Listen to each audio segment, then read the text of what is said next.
Do the AA contact you when they see a smash that you might be interested in? Yeah, there's some of the people we get stuff from there. What do you think of them as a bunch? Weirdos. Weirdos. You know. They are rather. Now we're at a scrapyard and Joe Rush is going to disembowel the car that he's just picked up from the wreck and make it in, well, he's going to get the bits and put it into one of his sculptures, which he'll probably show you later.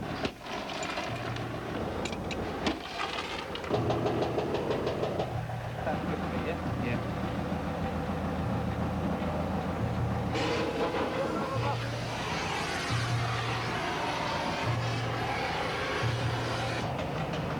Do a lot of racing with them. I've got a back end right off on a front wheel drive car, and you just chop it in half and just race the front wheels. You know, that's good half car racing, hanger racing. You know. Sort of flying bedsteads. Yeah, it's good therapy. Lovely service, isn't it? When you're driving, it's always best to wear one of these, you know. You get a lot of accidents. Stop there now. I have to apologise to all viewers in the London area at this stage. Until now, for some technical reasons, the programme has been taken off air. We're back now, hope, thank God, and the theme tonight is about machines.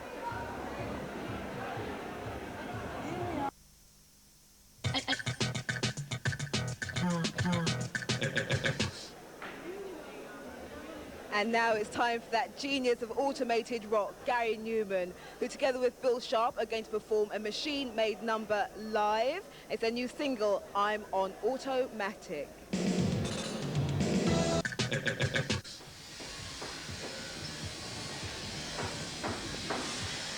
Earlier in the programme, we showed you two nearly new cars. They're now being transformed into works of art. Ivan Watkins and his team of three are turning this Fiat Uno into a customised vision.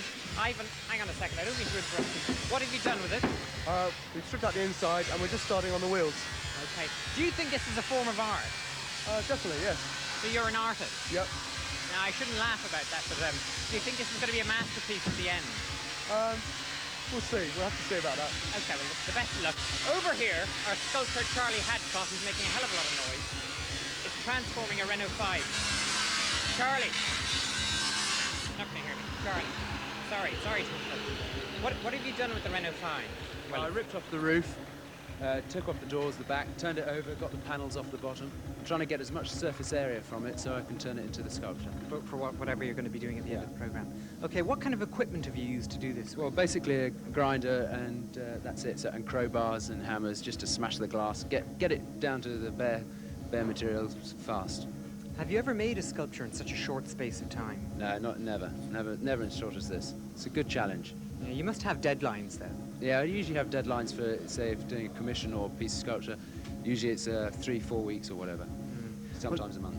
Okay. Well, I hate cars now. I think there's an extent to which a car owns you rather than you own it because of all the stress and things like that involved. What do you think of it? Well, I tend to agree with you. I think they do rule people far too much. This is a perfect opportunity to get one's own back in your car, whatever work it's going to be. Okay, well, off you go. I'll leave you to it. And now it's time for Magnificent Obsessions with psychologist Alfred Stern.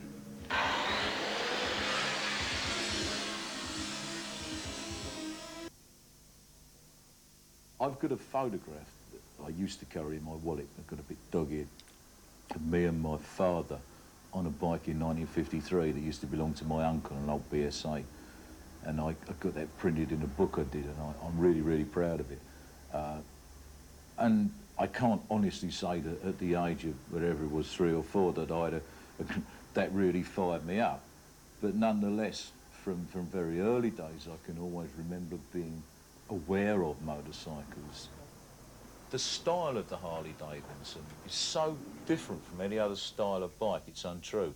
And it's weird, you know, you ride round on a Harley, you pull up for petrol, you stop outside a cafe, and people in their 50s and 60s come over to you and they say, hey, you know, like, my uncle had one of those once, or are they still making them, or I used to ride one of those in the war. And it's a real nice thing because you just get to talk to all kinds of people who maybe wouldn't have anything else to do with motorcycles at all. I was born in southeast London, the outskirts of southeast London, into a sort of conventional middle class home. My father was a policeman. But other than that, I don't think it was anything very different from anyone else's upbringing at that time. And in the 50s, everything was pretty austere and boring. And I just didn't seem terribly interested with school. I mean, I as I say, I'd read an awful lot and I was interested in a whole lot of things. But the way it was trotted out and the petty discipline and the kind of just stupidity of the whole thing really pissed me off. If you travel on a bike from, say, Kent to Manchester, as I do, you know the seasons. I mean, it's not being really sort of poetic. It's kind of, you actually know what's going on around you. You feel the rain on your face, you feel the sounds of the cities around you, and you feel part of the landscape. I didn't know anybody who'd ever gone to university apart from seeing them in demonstrations. And they said to me, well, it only cost you £2 to apply. So I thought, it only cost £2, we'd do it, we'd go for it. And I went to a lot of interviews, and I remember tramping around the country, and everyone was very wonderful to me, you know, and I used to go in with a donkey jacket on, and they go, I was really kind of keen, and I was amazed. You know, apart from I went to an interview at Goldsmiths College in London, and they told me like the works department was round the back, which was a bit disconcerting. But in the end, I got through the A-levels. I went to Warwick University, and I enjoyed it, and I read everything and anything, and worked hours and hours and hours and hours. I had a great time as well. Nearly got kicked out, but I had a real good time just learning. I just wanted to get to grips with learning something that I kind of missed at school. And I came out of there with a first-class honours degree and got a grant to do a PhD. And the thing that I knew an awful lot about and wanted to do more research on, because everything that I read during the period I was an undergraduate was just complete crap, was the bike thing. I knew an awful lot about it, and I thought, well, why not? And I wrote up a proposal, and they were keen, and I went ahead, and 5 years later I walked out with a doctorate. One thing I don't think is that bike culture can be classified as a youth culture, along with hippies and skinheads and a whole lot of other transient forms of rebellion which took place during people's teenage years, and they get out of at the age of 21, get married and get respectable, and then forget all about it and look back and say, hey, you know, I was a bit wild then and now I'm sensible. I don't think that's the thing at all. It stands very much apart from that. I sat my finals at Warwick, and I was really, really chewed up with it. It'd been going on for several weeks, and I was raw and jangled about. And I'd come out of the examination room and got on the bike and shot off up the road, and it all went, and to me, it's a great uplift. Even when it's pouring with rain and you're miles from home, you're actually doing something. You're not surrounded by metal and glass and bricks and part of somebody else's plan. You're actually a bit of a free spirit. The river flows, it flows to the sea. Wherever that river goes, that's where I want to be. Flow, river, flow, let your waters wash down. Take me from this road to some other town. It's nice to live the interest you've got, and if you can expand that interest to hopefully include other things, then that's good. I mean, I find a lot of people on the bike scene very, very contrary to the public image, that are extremely broad-minded. I sit here and I can discuss pre-Raphaelite poets with people at a bar and all kinds of stuff, and I think that's brilliant.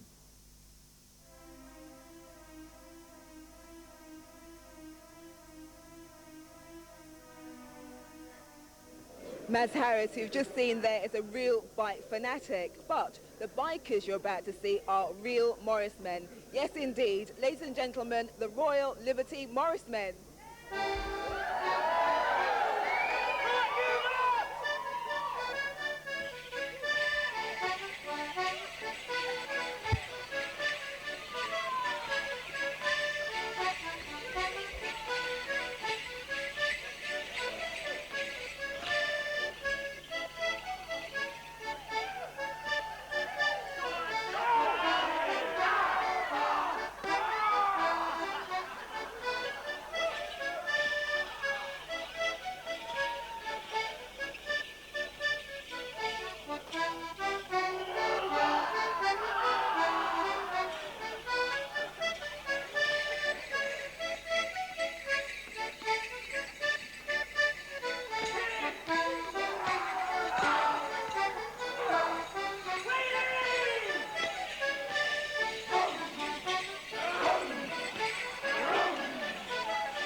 Working the car, a hell of a to Mark Moore to express himself.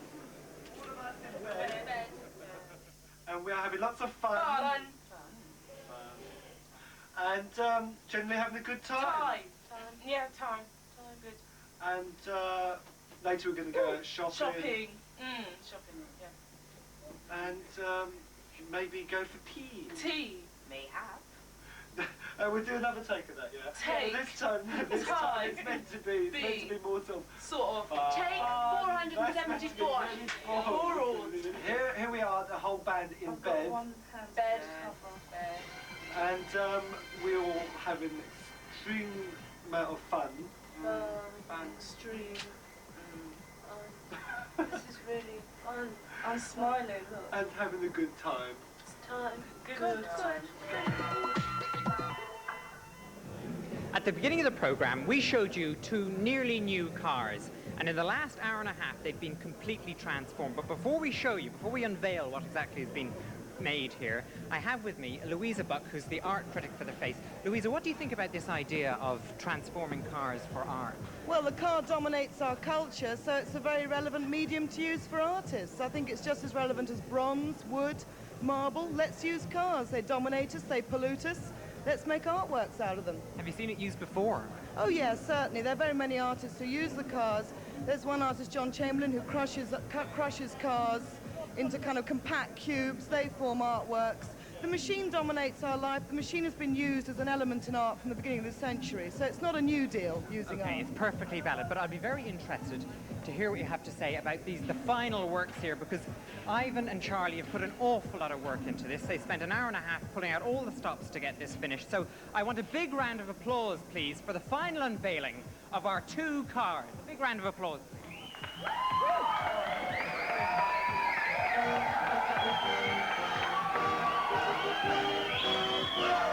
Right, Ivan, explain yourself. What have you done?